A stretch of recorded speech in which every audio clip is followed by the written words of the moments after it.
Yeah. Welcome once again. So, Batmans are back there in Batcave again, right? So, glad that you are here. I'm really happy that y'all are here. 27.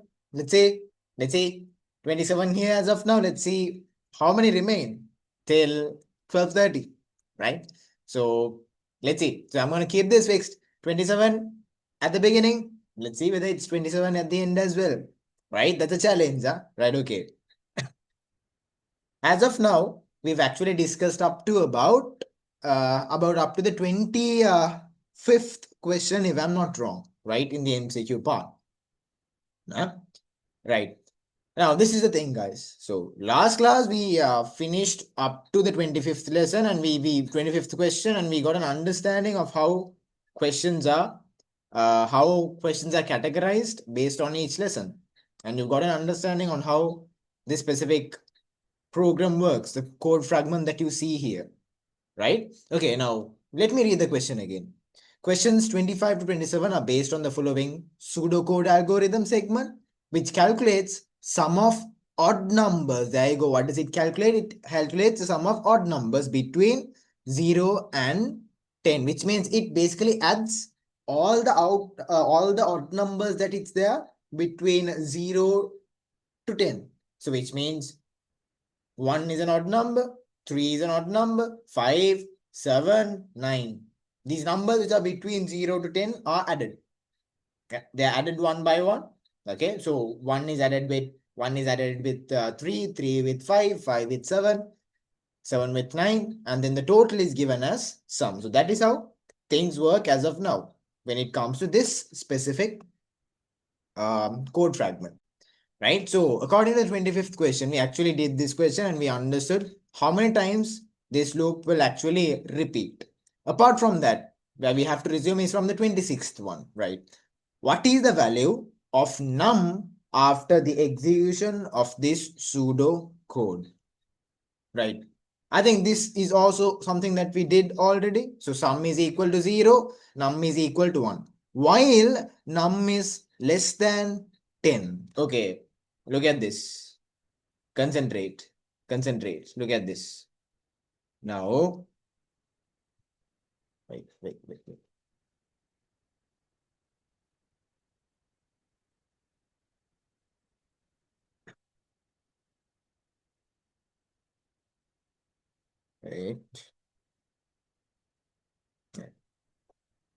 Right, guys. Now here it says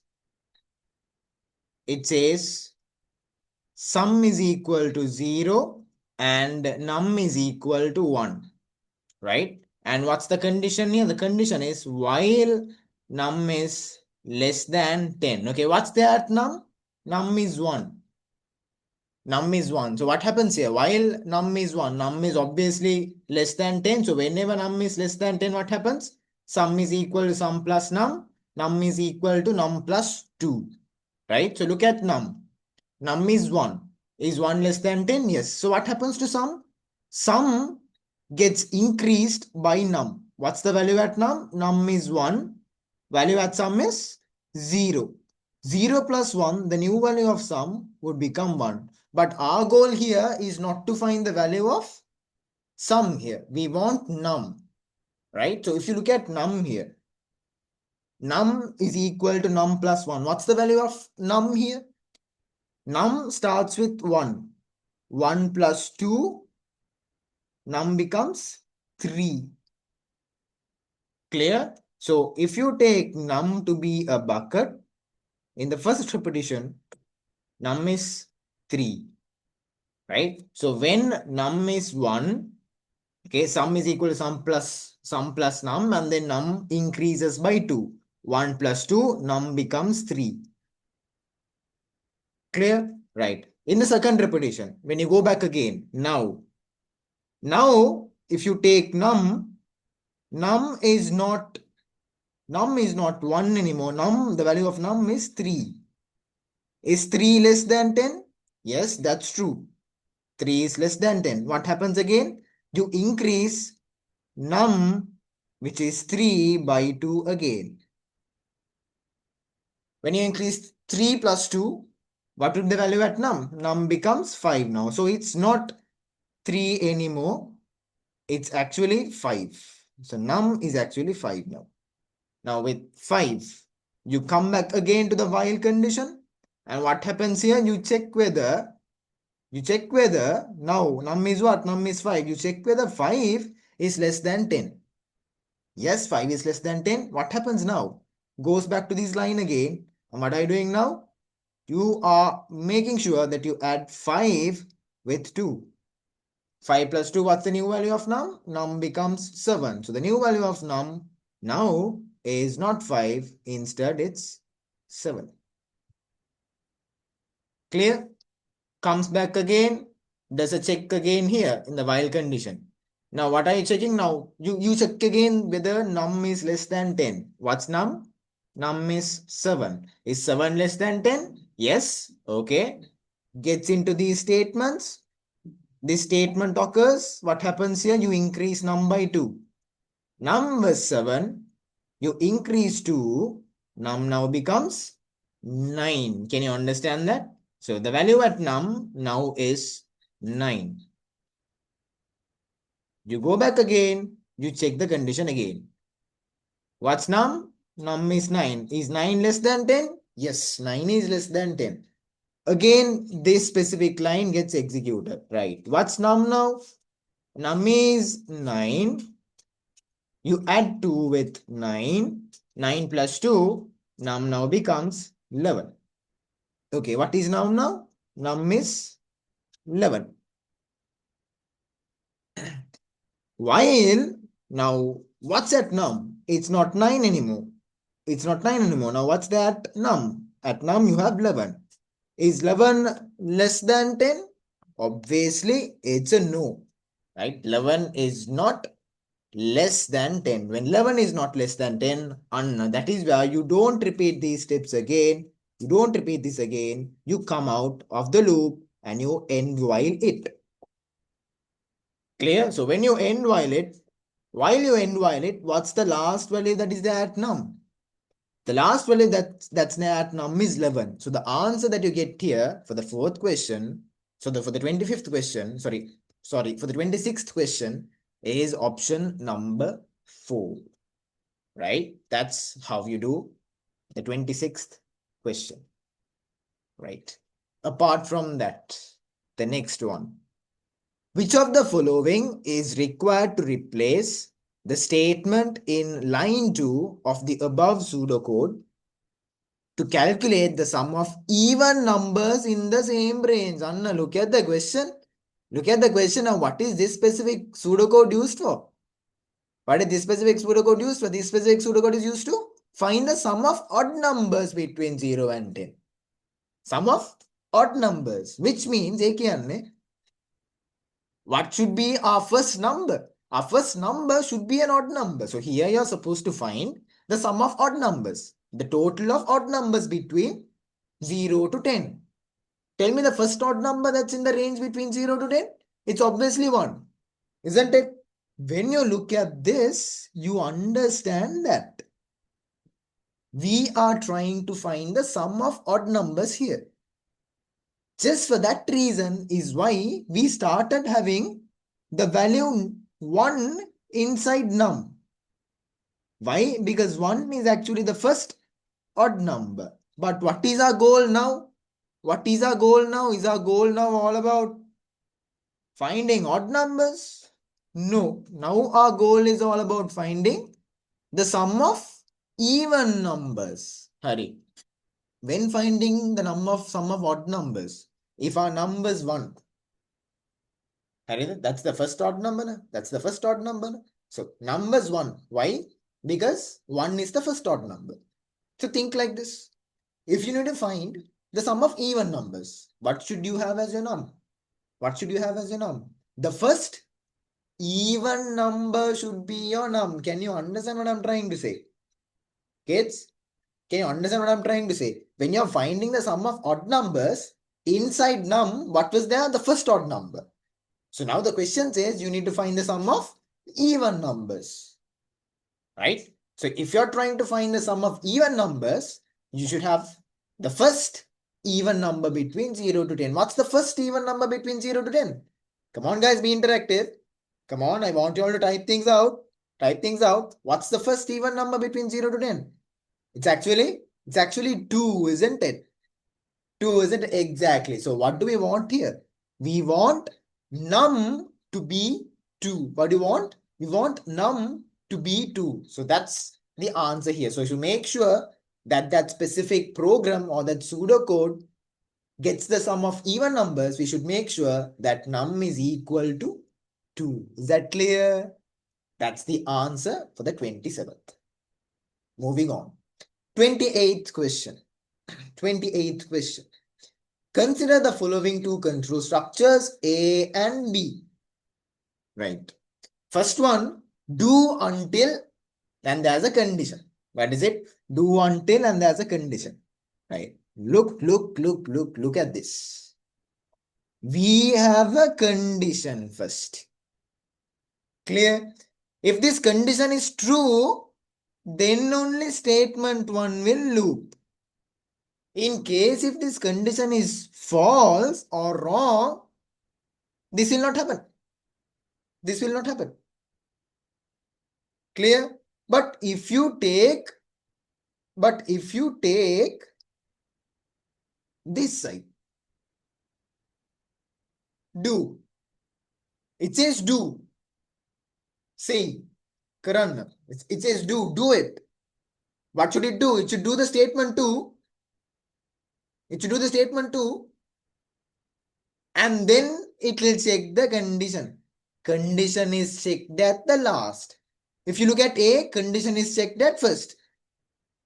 But if you look at B, no condition. I'm not going to check the condition. I'm going to do it first and later on I'll check the condition. That's what B is. Consider the following two control structures A and B.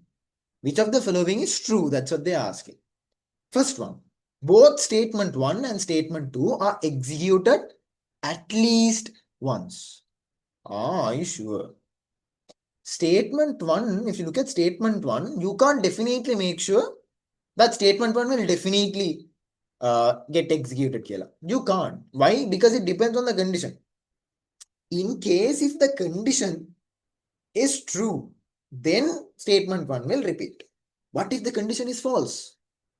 If the condition is false, if it's not true, statement 1 won't repeat. It won't get executed. Clear? But if you take B, over there is no condition to check. There is condition to check, but it's at the last. It's at the last. Clear? Clear? You have the statement first itself. It says do. Do this and then check the condition. So, statement 2 will definitely get executed. Statement 1, Statement 1 is not like that. Statement 1 appadi illa. Clear? For the statement 1, the condition definitely has to be true. In case if it's false, statement 1 will get executed. So, if you take the option 1, it's not the correct one, most correct one. Let's take option 2. Statement 1 is executed at least once, but statement 2 is executed depending on the condition. No. It's the other way around, isn't it? Statement 1 is executed based on the condition. Statement 2 is what will definitely get executed. Can you understand that? So, option 2 is also not right. Third one. Statement 2 is executed at least once. Sorry. Statement 2 is executed at least once. Correctly. You look at B, statement 2. You're going to execute it first. You're going to do statement 2 first. After doing statement 2 only, you will check whether the condition is correct or not. Clear? Statement 1 is not like that. But statement 1 is executed depending on the condition. Option 3 is right. Statement 2 is executed at least once. It will definitely get executed at least once. But statement 1 is not like that. You firstly check the condition. After checking the condition, what you do? After checking the condition is why or is how you basically can make sure that statement 1 gets executed or not.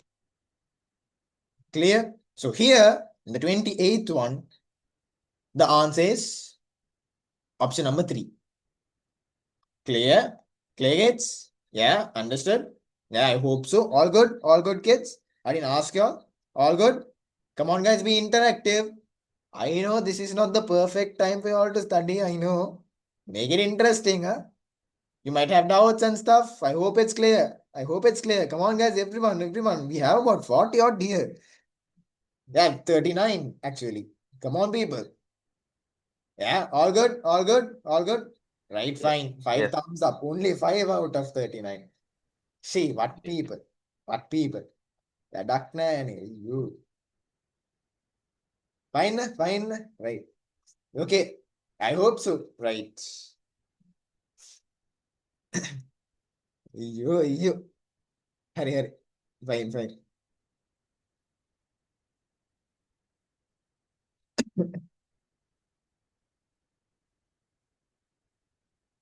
Right. Let's go to the next set. 29th one. Every computer on the internet has a unique what? Every computer on the internet has a unique address. Which lesson is this? Which lesson is this, Annahari? Not to. Which lesson is this? Come on, kids. This is actually the internet and email lesson. Every computer on the internet has a unique address. What IP address? Sorry, what address? It's actually the IP address, isn't it?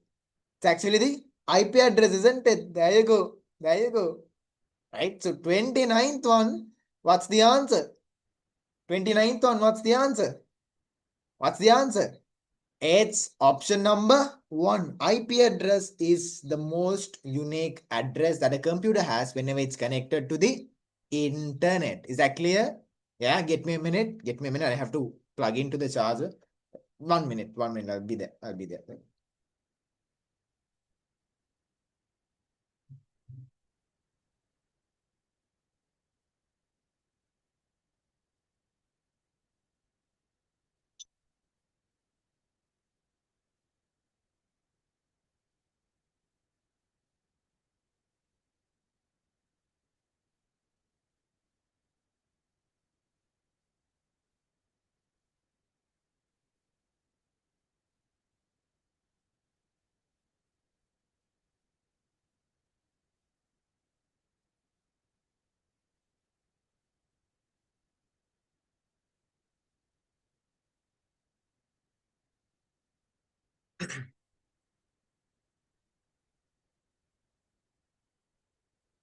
Okay. I'm back.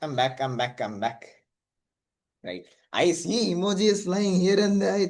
I hope you're listening as well, kids. Right, okay. So the answer for the 29th one is IP address. Simple. Next one. Which of the following shows the protocol part of HTTP colon double slash modal dot and you have that whole address. Protocols. Again, from the internet and email lesson. You know all of these protocols, right? What are the protocols that we have? FTP, SMTP. Remember, FTP, SMTP, TCP/IP, ICMP, HTTP. HTTP is also a protocol. Anyone who told HTML, HTML is not a protocol. Huh?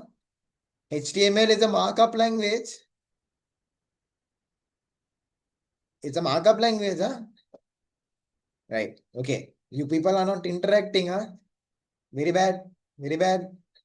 Okay. So the answer for the 30th one is the protocol is actually HTTP. Hypertext Transfer Protocol. That's the full form. Third one. Clear? Right. 31st one. Consider the following incomplete sentence. Blank is one of the main stages of the system development life cycle. There are 6 stages in the system development life cycle. Good children, type it out on the chat box. Whatever you remember, let me see. I want the 6 steps, the 6 stages. I know you all know the answer. I want the 6 stages. Come on, everyone. Everyone. What are the 6 stages? Identification of requirements, designing the solution, coding the solution, testing and debugging, maintenance. Five actually. Very sorry. Five. Did I? No, I've missed out. Identification of requirements, designing the solution, coding the solution, testing and debugging, deployment, and then maintenance. You have six. I was right. We have six. Okay. Right. So which is one of the main stages here? Conducting interviews. That's not a main stage. That's actually sub stage. You have identification of requirements, right? Under identification of requirements, you do something called conducting interviews, right? So that's not a main thing. Code testing and debugging, definitely a main stage. One of the main stage, right? So that's the answer. Second one, 31st one. Second one is the answer. Moving forward, the next question, right? After automating the existing manual student administration system of your school office, right? What happens? What has happened? Yeah, a direct implementation instead of a parallel implementation has been proposed.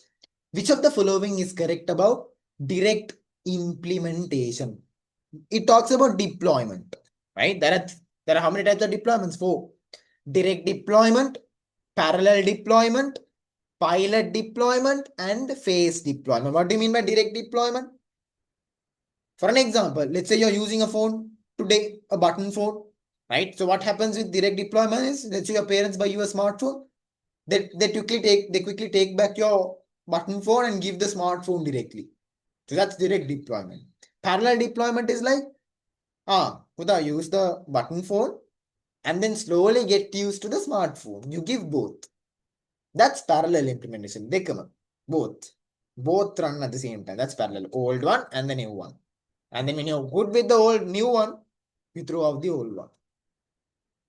Okay, which of the following is correct about direct implementation? Direct implementation is correct thing. Huh? Okay.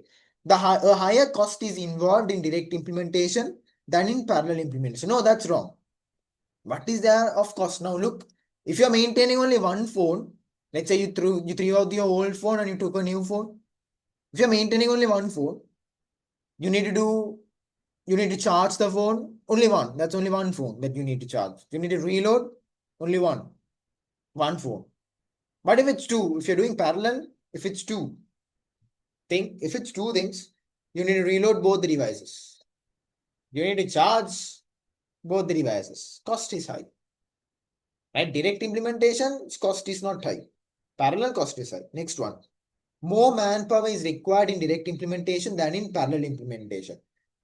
I'm not sure. I'm not sure. Let's leave it as it is. Next one. It is difficult to go back to the manual system when problems are encountered in the automated system. It is difficult. True. What does it mean? Now, let's say you've been using a button phone, right? And then you directly shift onto a smartphone. Let's say you don't know how to make a call in your smartphone. Okay. Now, you don't have your button phone with you. You have thrown it away. You only have your new one. Direct implementation. You threw out your old one. You directly implemented a new one. But now you don't know how to make a call. But then you can't go back because it's not there. The phone is not there with you. The button phone is not there with you. That's the answer. It is difficult to go back to the manual system when problems are encountered in the automated system. If you're doing parallel implementation, old one is also there, new one is also there. In case if there are any problems with the old one or new one, you can slowly go back to the old one and do that adjustment. The third one is the answer. That's the correct one about direct implementation. You can't go back to manual systems if there's a problem with your new automated system.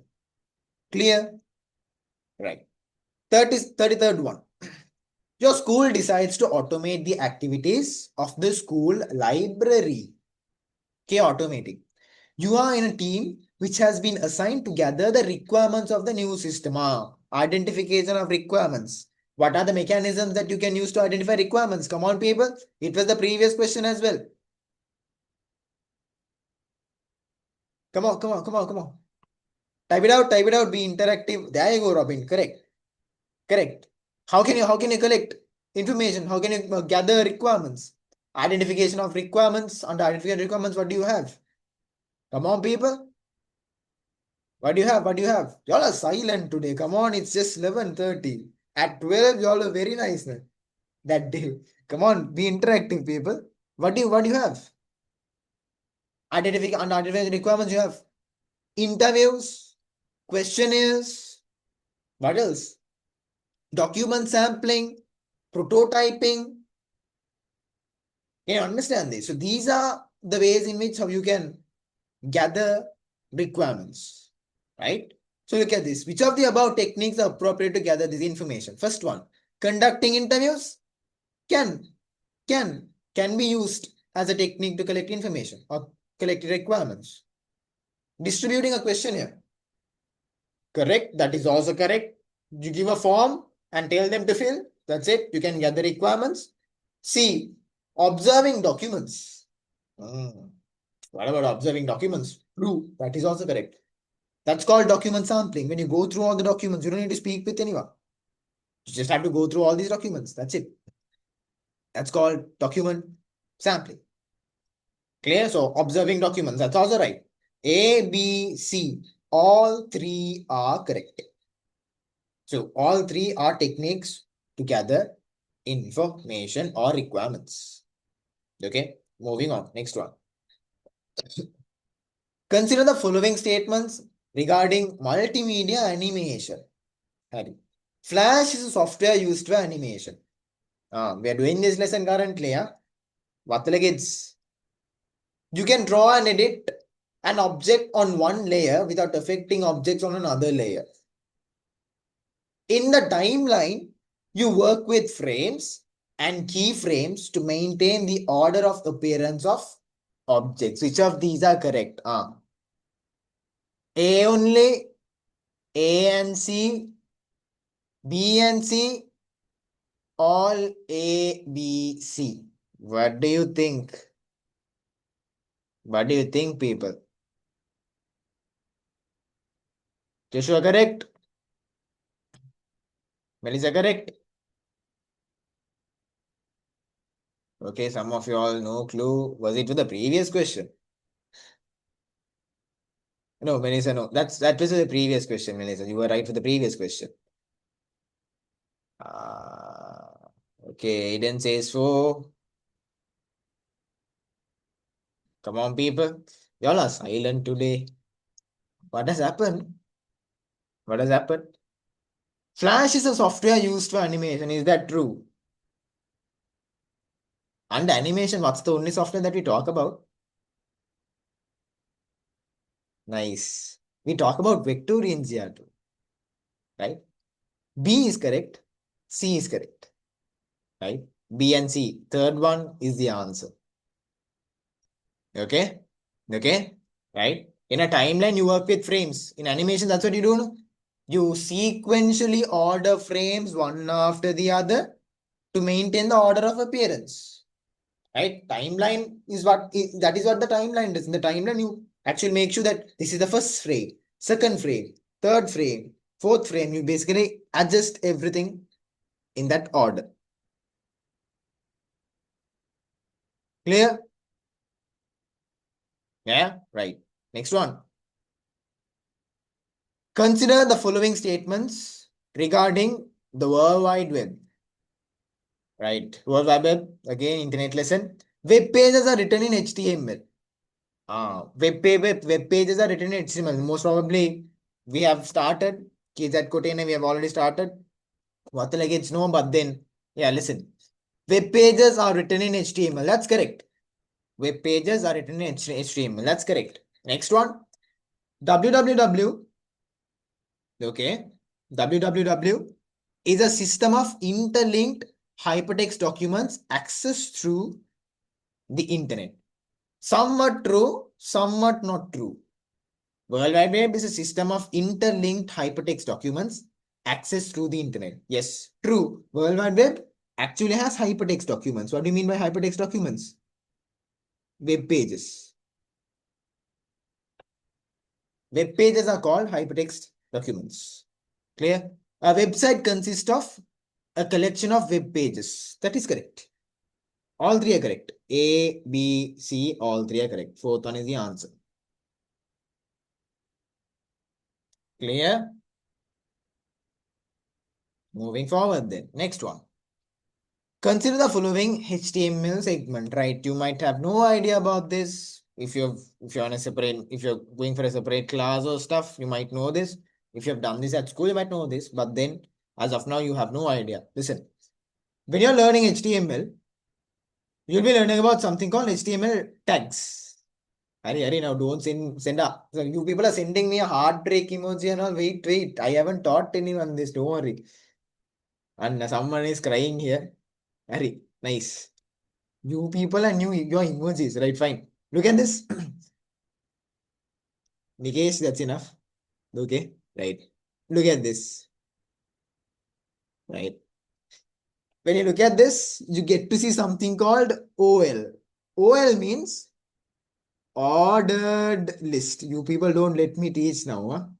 Ordered list, which means if you want to create a ordered list, let's say number one, number two, number three, something in an order.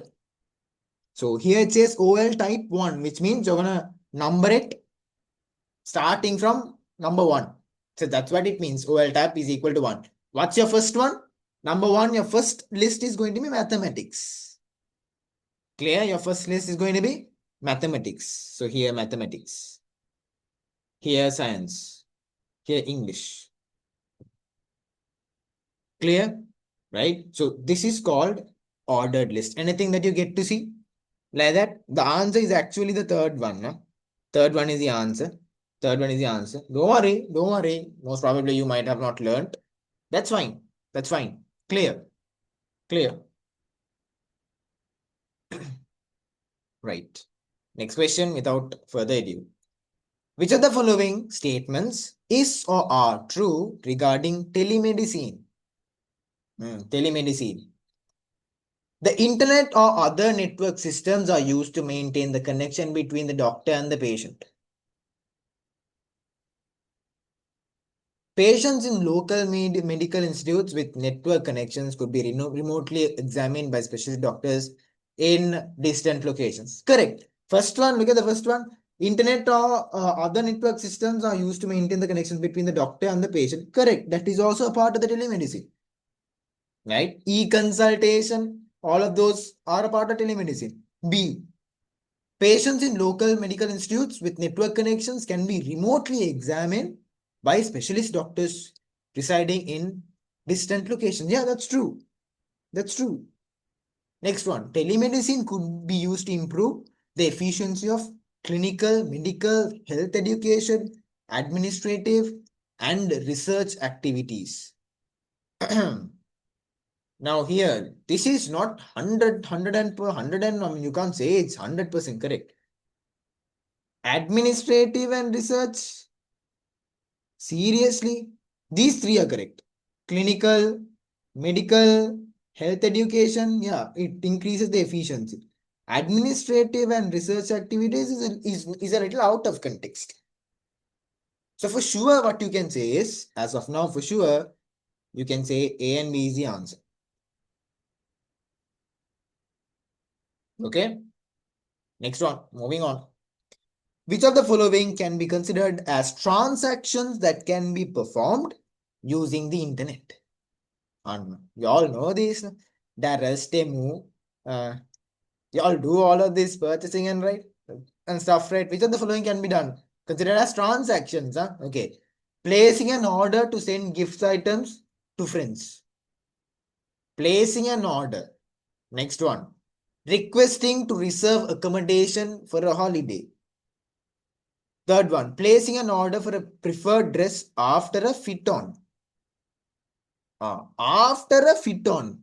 Can you do a fit on through internet? Anyone who has done fit on through internet? Now don't say yes, sir. You can't do. You can't do, right? You can't do fit on the internet. Right? You can't do fit on the internet. You have done. And I know you people would come up with all of these things. right? Look at this. Fit on. You can't do a fit on through internet. That's bullshit. How can you do fit on the internet? Placing an order to send a gift to friends. That is correct. Can. Requesting to reserve accommodation for a holiday. You can do that using the internet. But placing an order for a preferred dress after fit on? Question mark. So fit on is something that happens in a physical store. So the correct answer is A and B only.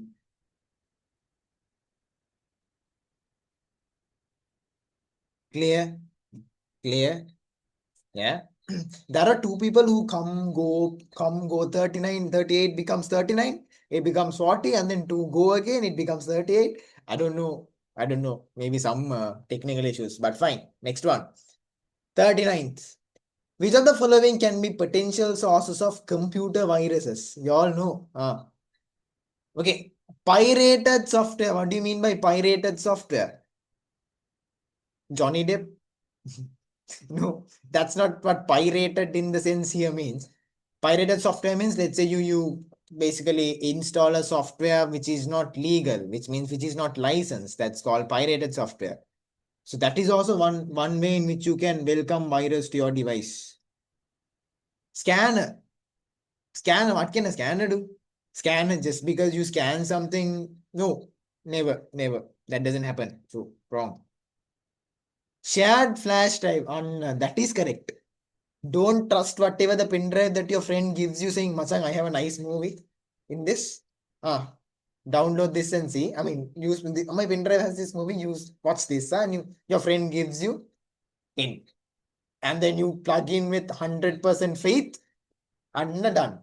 You have successfully welcomed virus into your device. Don't trust anyone's pen drive. Right? I'll tell you. Okay? Experience. Right? Don't plug in anything. Don't plug in anything just because something is given for free or something into your computer, right? It'll definitely bring virus. Okay? Yeah, right. What's the answer then? Scanner won't come. Scanner won't come. Scanner won't come. And here, don't send these emojis. What's the answer? What's the answer? Tell me the answer. A and C only. A and C only. That's the answer. Okay, 40th one. Which of the following helps to bridge the digital divide? Ah. What is digital divide? What is digital divide? Let's say you have a posh friend that has iPhone 16 Pro Max. We always have that one friend in our group who has that expensive phone, right? Whereas you might be that person who has this button phone that you actually had to trouble your parents to at least buy that, right? So these two people, one has a 16 Pro Max, the other one has a button phone. Digital divide. And the 16 Pro Max person always takes out his phone. The button phone person rarely takes out. Rarely. Once in a blue moon, the phone is out. Clear? And that's a division, right? Right. One person has a better access to technology. The other person does not have a better access to technology. That division is called digital divide. Let's see. Providing computer laboratory facility. Okay, so what are you trying to do? You're trying to bridge. So if there is such a division, you're supposed to, you're trying to bridge that. Okay, let's see. How can you bridge this division? Providing computer laboratory facilities to schools which do not have computing facilities. That's a good deed. That will definitely bridge digital divide. Rural areas of the country, some of the rural areas of the country, they do not even have proper computers. We people obviously have access to computers. So that's a divide. So what you can do is you can actually provide computer laboratory facilities to all those rural areas which do not have computing facilities. Correct. A is correct. What about B?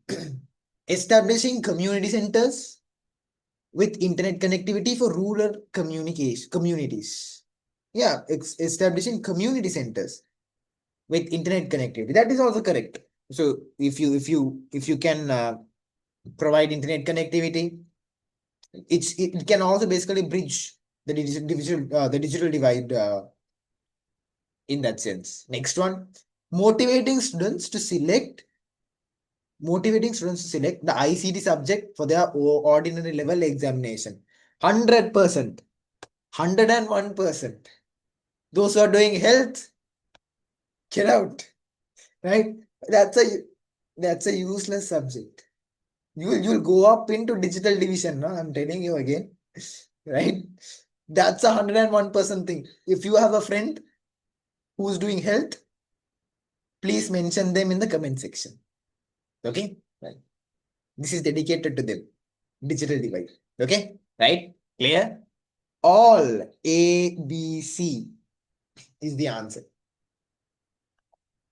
Okay? Okay? Clear?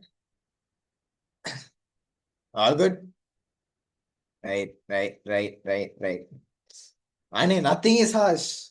Why is that harsh? I love my subject, and I mean, who else is supposed to talk about the subject that I do rather than me? Nikesh and his emoji game. I'm gonna take a screenshot and send it to your mother. See, will you? Okay, next one. Unhurry. 40 questions of part 1, 2014 done. Okay, MCQs done. Right. Back to part 2. Ready, people? Ready? Come on, ready for part 2? Ready for part 2? Let me see a thumbs up from everyone. Let me see a thumbs up from everyone. Those who are ready. Don't be silent, huh? Don't be silent. I know you people are silent, like Anna. Yeah, come on, people. React.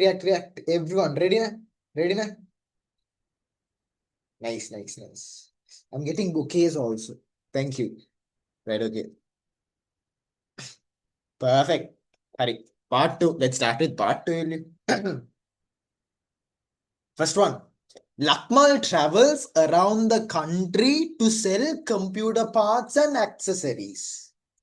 After each sale, he enters the sales details into his tablet computer using the touchscreen. Anna posh fellow. At the end of the day, he views the total sales details. Okay, what is the input device? Output device used by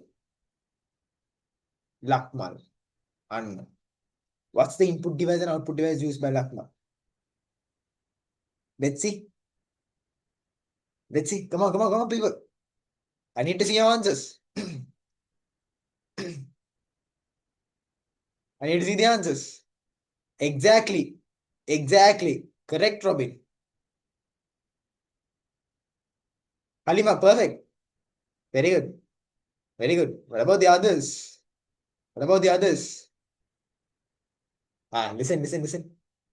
Listen. Tablet, na? Tablet. Your input is also your touch screen. You give your instructions, you click on your screen. So you're giving your instructions through the screen, touch screen.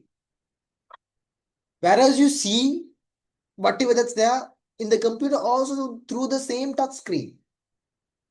Can you understand that? Therefore, in this case, your input device is also touchscreen. Your output device is also touchscreen. Clear? That's the answer. Next one, Roman number 2.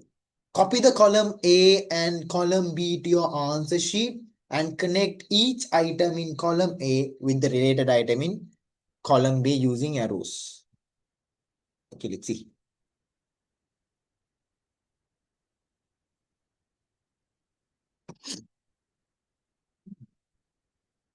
First one. Okay. Service of internet. Right. What's one of the main services of internet? One of the main services of internet. Without World Wide Web, there is no internet. Okay. The main service of internet is World Wide Web. Kids, remember this is a free session. Huh? This is a free session, right? So any friend who wants to get into this can get into this. Not an issue. Clear? So send it to your friends and let them know there's a free paper class and make them study like your, yeah. Okay. Right?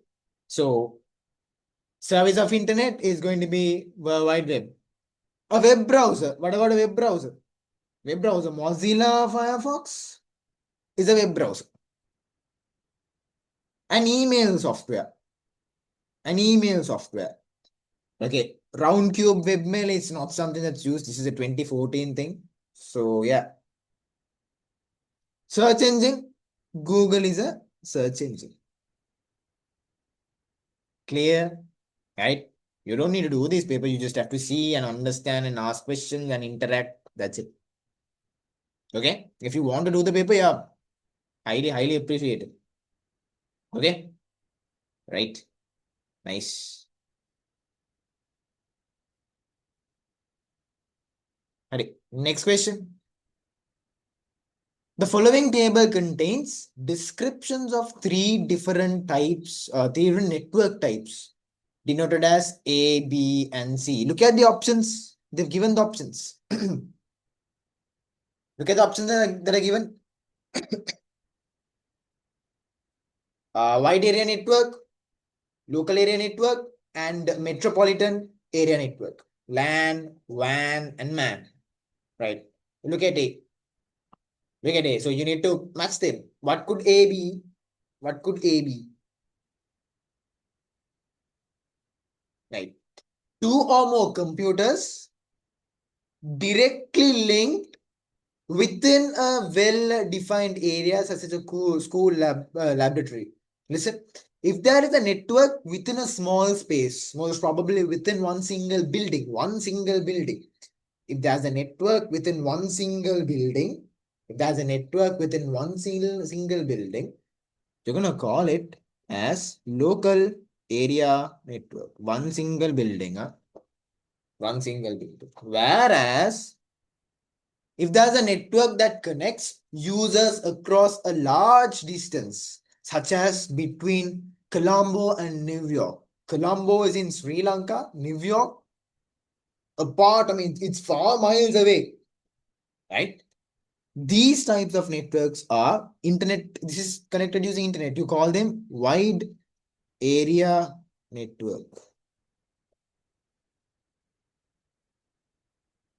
Okay, right? Next one. A network that links together branches of a bank. If there's a network connection between a lot of buildings, you call it MAN. People, your emojis, I mean, I appreciate that you're creative. Very good. But I will concentrate. I want you to concentrate. Okay, concentrate. Huh? Concentrate. Okay. That is also an image. You're okay, fine. Fine. Okay. Some your way of communication, fine. Up until you're listening. Clear? I hope things are clear as of now. Next one. Next one. Okay, logic gates. Logic gates. To get qualified for an award, students in a class must satisfy both the following conditions. Right.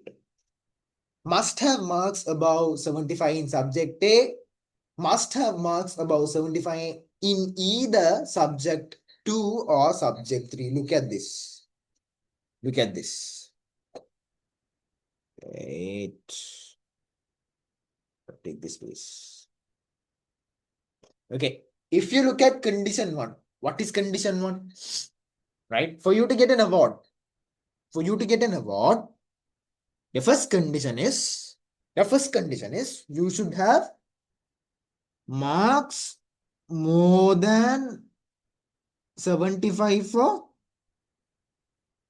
subject 1. If you have marks more than 75 for subject 1, an award. Clear? Clear? If you have marks more than 75, Anna, you have an award. If you do not have marks more than 75,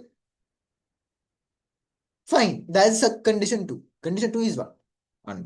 It's okay. If you do not have marks more than 75 subject 1, think about subject 2 or subject 3. If you have marks greater than 75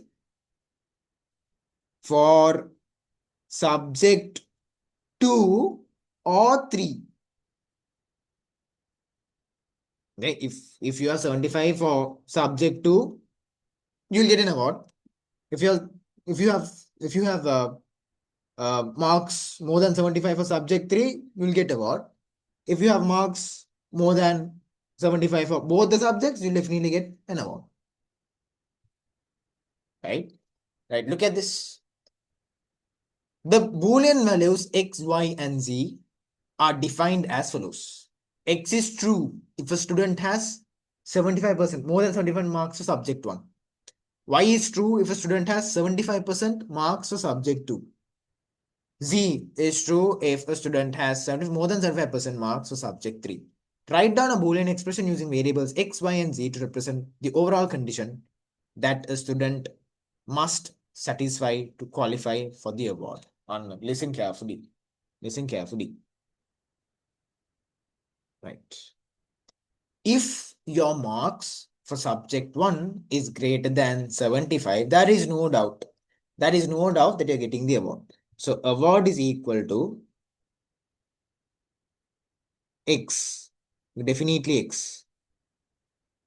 You definitely need to have X. If you do not have X, fine. Or, right? Okay. Okay. It's not or actually. Listen. You need to have marks more than 75 for subject 1 and right, and means it's a dot. Why am I saying and? Because it has to satisfy both the following conditions. It should satisfy condition 1 and condition 2. Condition 1 is what? Marks being more than 75 for subject 1. That and is a dot.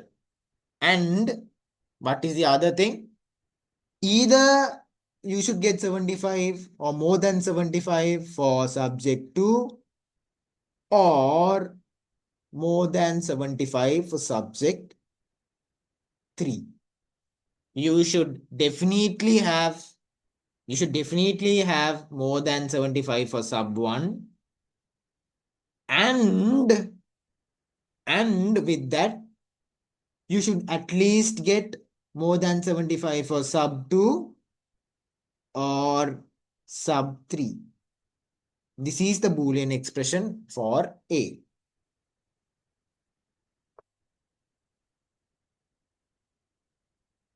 Clear? Any doubts with this? Come on, kids. Tap it out, tap it out, tap it out. Chat box is open for y'all. Chat box is open for y'all. Be interactive. Be interactive. Did you understand that part of Boolean expression? Do you want me to repeat it again? Do you want me to repeat it again? Yes. Shall I repeat it again or understood? Not understood. Okay, right. I'll repeat it again. Right. Nice. Listen.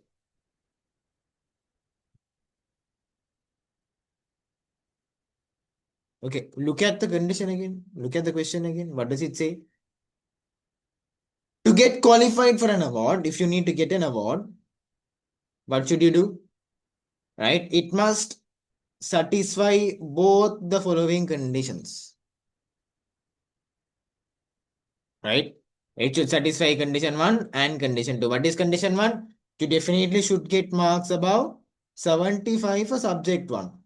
Okay, so if you get more than 75 for subject 1, what is it called? It's called X. Right? Which means for A, the answer would be this.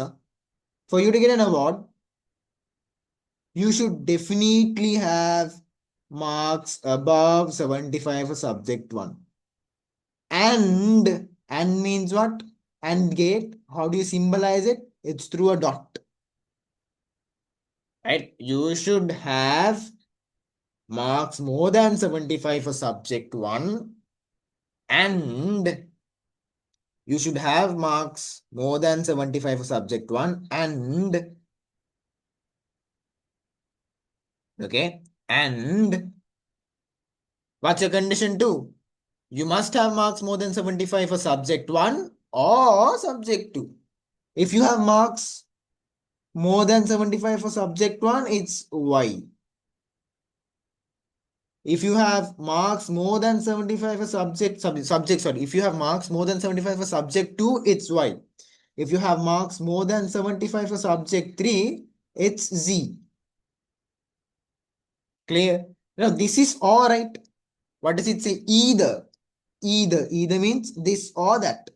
How do you write OR gate? You use a plus sign. Now, at least, so this is the Boolean expression at A. Now, now,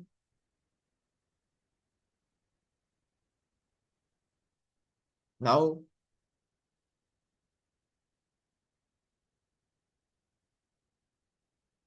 guys understood? Guys understood? Guys Yes. understood? At least now, somewhat better. Yes. Somewhat better. You will Yes. eventually do well. Don't worry. Don't worry. People, clear, right? Anyone? Anyone with something that's not clear? All good? All good? Yadusha good? Okay, fine, fine. Fine, Robin. Fine, Sarvesh. Good morning, good morning. Right, okay. Clear, eh? Hari, next question. What is the next question?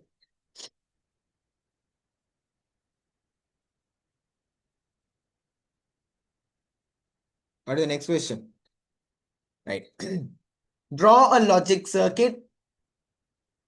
Nikesh, don't do that. Don't annotate. Guys, don't annotate. Don't annotate. Okay. Draw a logic circuit equivalent to the Boolean expression in A above. Right. Look at this. You're gonna draw a Boolean expression that's very much this symbol. You're gonna draw a Boolean, I mean a digital circuit or a logic circuit that's very much this expression. Okay, let me do it for you. Look at this. Right.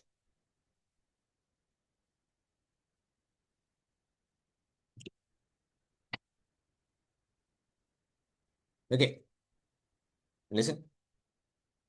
Now you have Y and Z going through the OR gate. Always remember to make these minute expressions into circuits first. You get to see Y and Z going through the OR gate. And you have X. What are your three variables? You have X,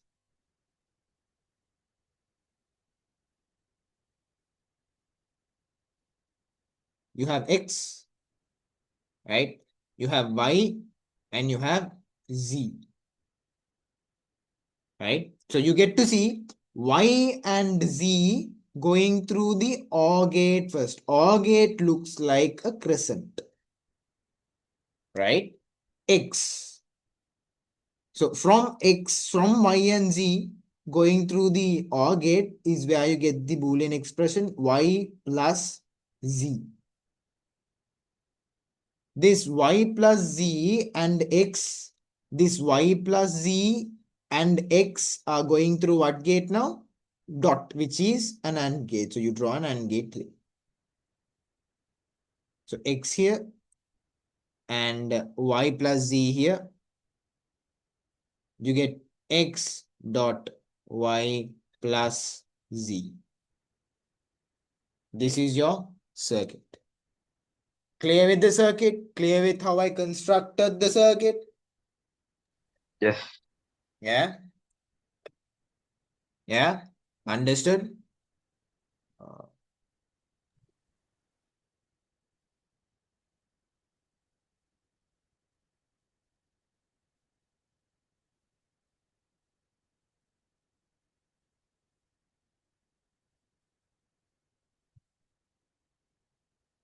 Okay, moving forward then.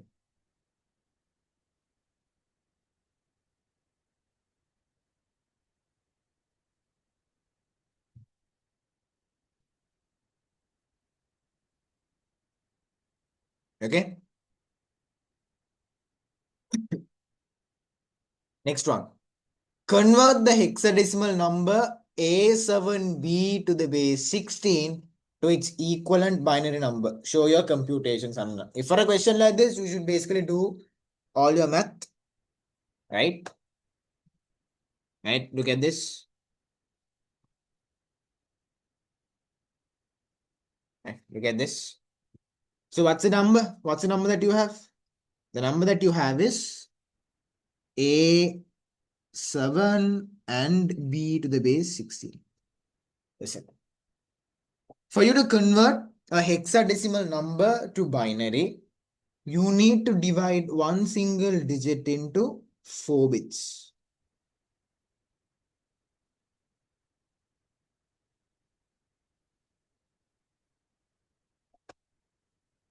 Okay? Right. B. What do you mean by B in hexadecimal, kids? Come on. Chat box. Use your chat box. Come on. Use your chat box. What do you mean by B? What do you mean by B? What do you mean by B? Come on, kids. Don't lose hope. People are going out. Don't be the outside of people. Stick on, stick on. Just 30, 25 minutes more. What do you mean by B? B means 11. Convert 11, the decimal number, to binary. When you convert 11 to binary, 11, you need to divide this by 2. 2 times 5 is 10, remainder 1. 2 times 2 is 4, remainder 1. 2 times 1 is 1, remainder 0. You get 1, 0, 1, 1. That is what you have to write here. 1, 0, 1, 1.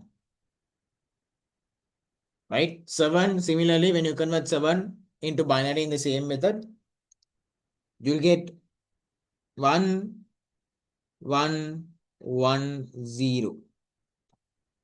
A again 10. 10 when you convert to binary, you would get 0, 1, 0, 1. But you need to show all of these computations. I just gave you the method here. You got to divide them and show. And that's when you get marks. Okay? Okay? Yeah? Come on, kids. Look, look, look. The count is reducing. Count is reducing. Where is your grit? Where is your grit? Come on, people. Stick on, stick on. Right? Okay. I hope this is clear. I hope this is clear. Right. Moving on with the next one. Let me delete everything. Next one.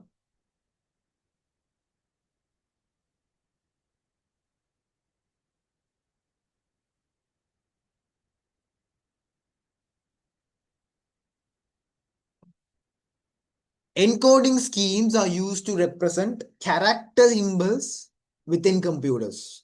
List 2 different encoding schemes. Not 2. We can actually list 4 because we know. But they ask only 2. What are the...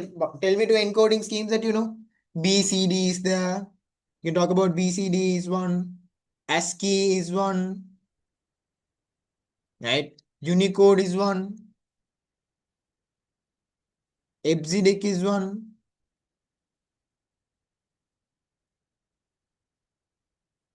Out of this, when you write 2 encoding schemes, you get marks. Clear? Simple. What a simple question. Next one. List 2 kinds of input devices that allow us to input digital images directly into a computer. List 2 kinds of input devices that allow us to input digital images directly into a computer. Come on, guys. Digital images directly. 2 devices, 2 kinds of input devices. There are 2 types of scanners. Optical character recognition is one, and then you can see a flatbed scanner.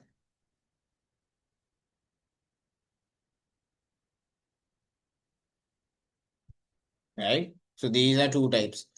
List two kinds of data storage media that can be used to exchange data or programs between two users. Okay, so if you really want to exchange data or programs between two users, what kind of data storage media can you use? Anything. You can use a CD, right? CD or a DVD.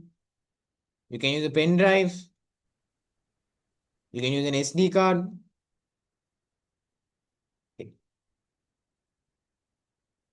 Yeah, clear. Yeah, I hope so. Next one. Okay, let's skip this one out. Let's skip this one out. Let's get to the other questions that we can quickly discuss. Ninth one. Consider the following pseudocode segment. Sum is equal to 0. Num is equal to 10. While num is greater than or equal to 0, sum is equal to sum plus num is equal to num minus 2, and then end while. Okay, come on, people, are you all here? The count is reducing, the count is reducing. Not nice, not nice. Come on, people. Stick up, huh? Stick up. Right, okay. Ready for some Python? Sorry, ready for some pseudocodes? Ready? Okay, I want you all to interact. Huh? I want you all to interact. I want you all interacting. Okay. Listen. Come on, people. Don't chat. I mean, don't do the chat privately. Type it to everyone. That's when I can see everyone. Come on, people. Right. Right. Harisudan, don't annotate. It's very obvious that it's you, even though you're writing Nikesh's name. Okay. Come on, people. Right. Ready. Sum is equal to 0. Num is equal to 10. Okay. What are you supposed to do now? Listen carefully. Whenever there's a question like this, you're basically supposed to draw buckets. Okay. What's the value of sum? The value of sum is 0. What's the value of num? The value of num is 10.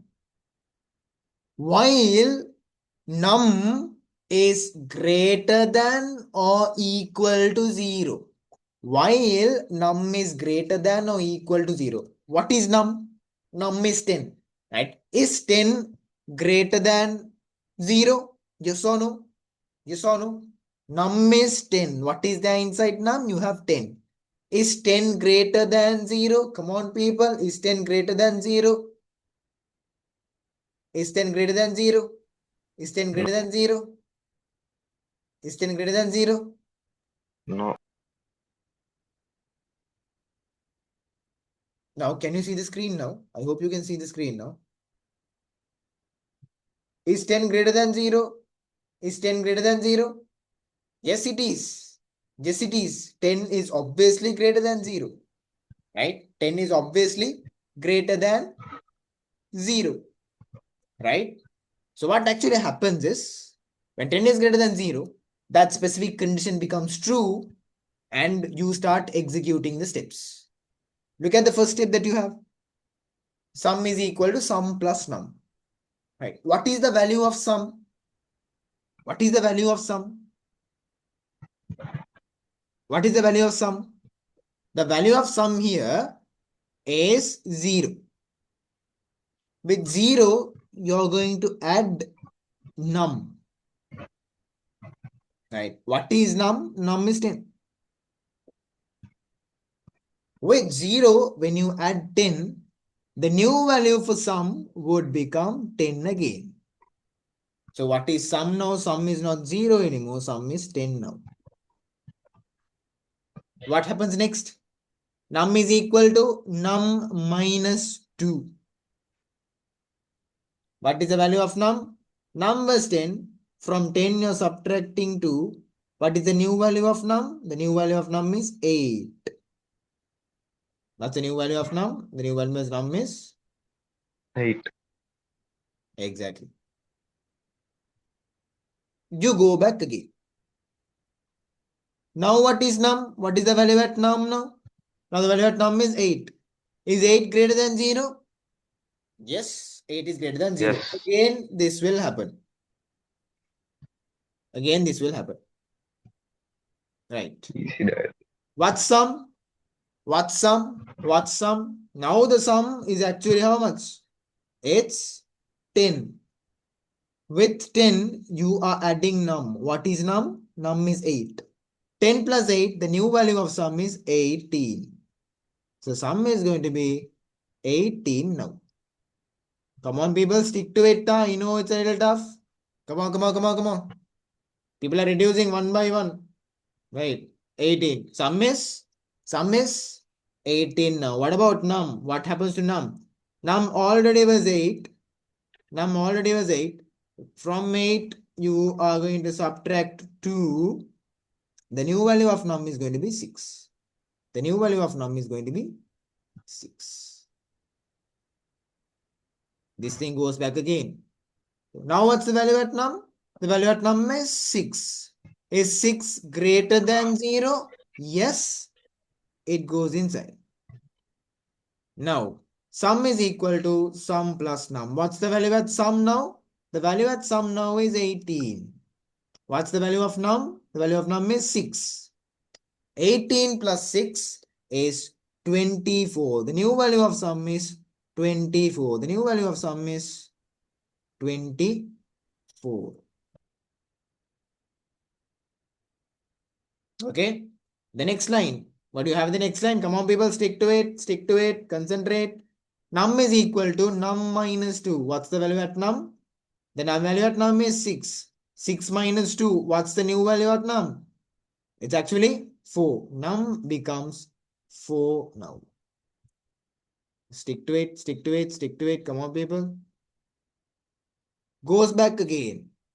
Now, while num is greater than 0. What is that num? 4. 4 is greater than 0? Yes.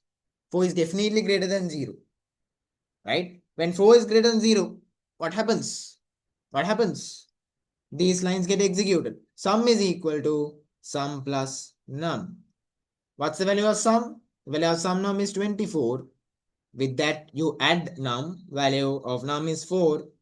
24 plus 4, the value of sum is 28 now. Clear? Right. So what's the new value of sum? The new value of sum is going to be 28. Clear? What happens to num?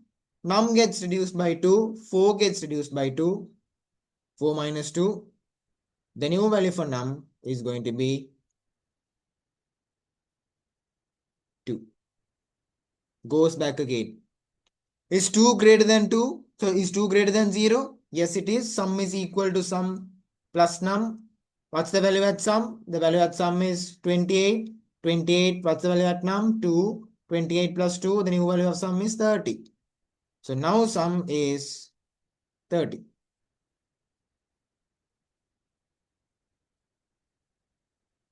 Okay. Right. Next. Num is equal to num minus 2. We already had 2. From 2 we subtracted 2. So 2 minus 2. The new value of num is going to be 0.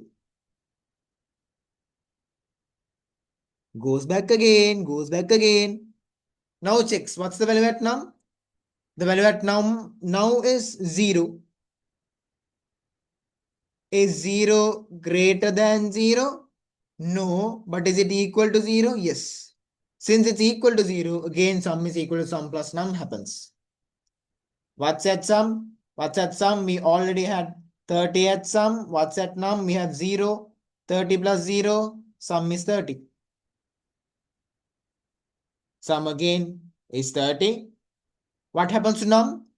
From num we reduce 2. From 0 when you minus 2, num becomes 0 minus 2 is minus 2. Right? 0 minus 2 is minus 2. Right? Goes back again. Now, is minus 2 greater than 0? No. Is minus 2 at least equal to 0? That is also no. That is when it doesn't repeat these steps anymore. It comes out and it ends. Now, what's the question? What are the values of sum and num? What are the last values of sum and num? Sum is 30. Sum is 30 and num is -2. Those are the answers. Those are the answers.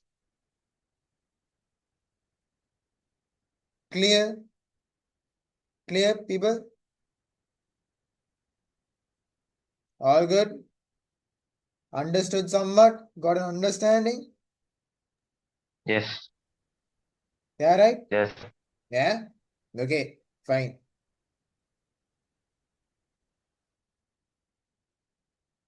Perfect.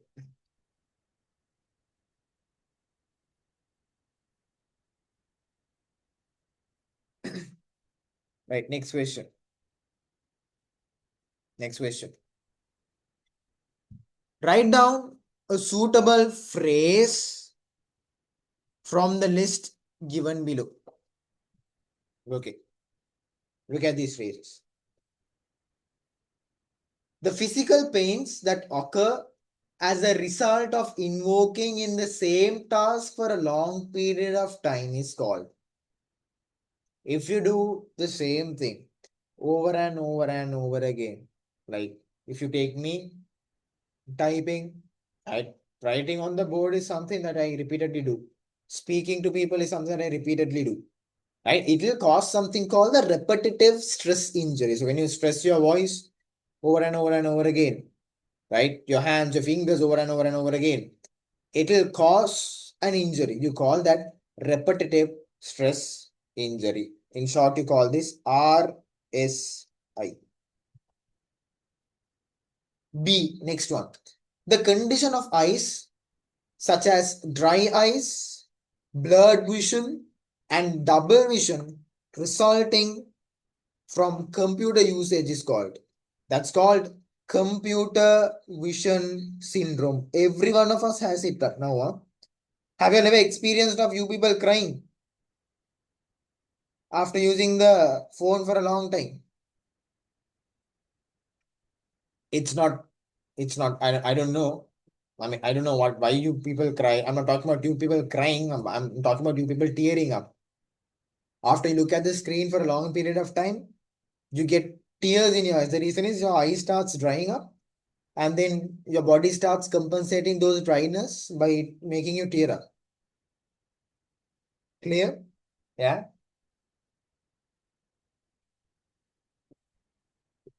All good? All good people? Yeah. Right.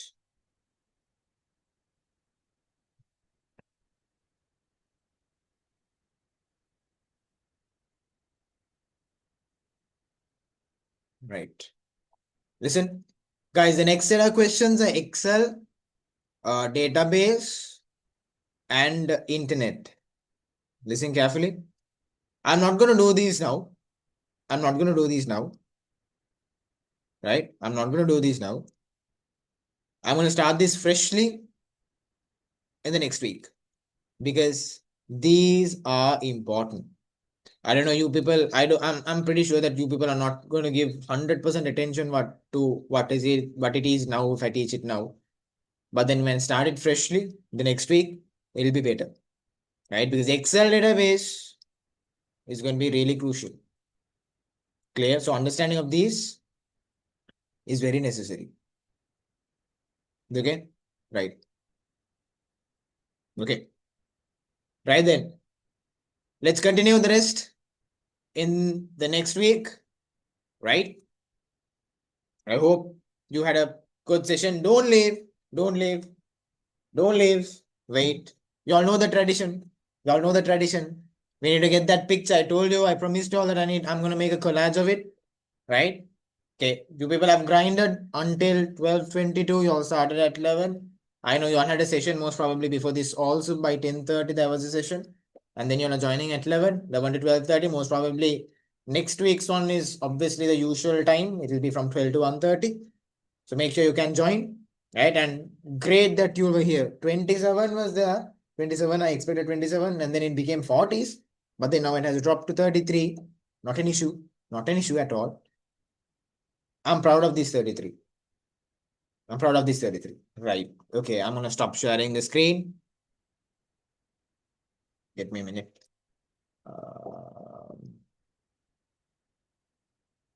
right. Bye, sir. Wait, people. Wait. Okay, listen. I'm gonna change the view to the gallery. This is what I did last class as well. Right? Last time it was 20. Now it's 33. Right. You all know what to do. Wait, give me a minute. In the count of 3, 2, and 1, I want you all to drop those emojis. Wait. 3, 2, and 1. Come on, everyone.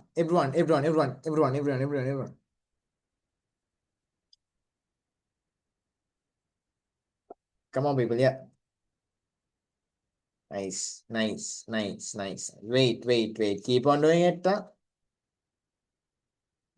Nice. Grinding it. Come on, people. You'll be proud, huh? You'll definitely be proud about all these hours, all these 1.5 hours, these 12 to 1 sessions. Right? These small, tiny steps would make up big. So you'll definitely have that A for ICT. Don't worry.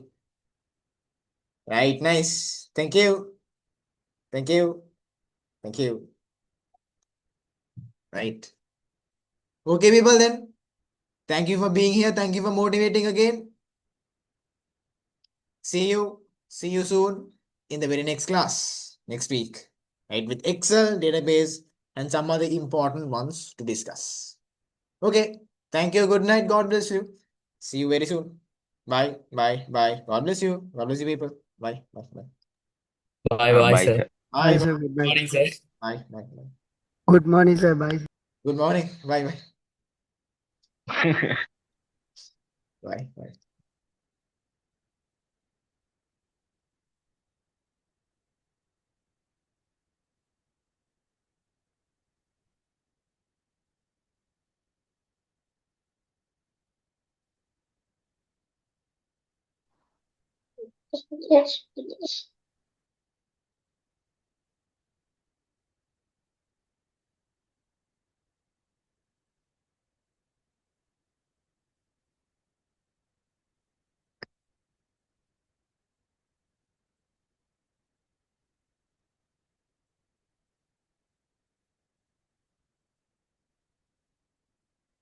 Bye.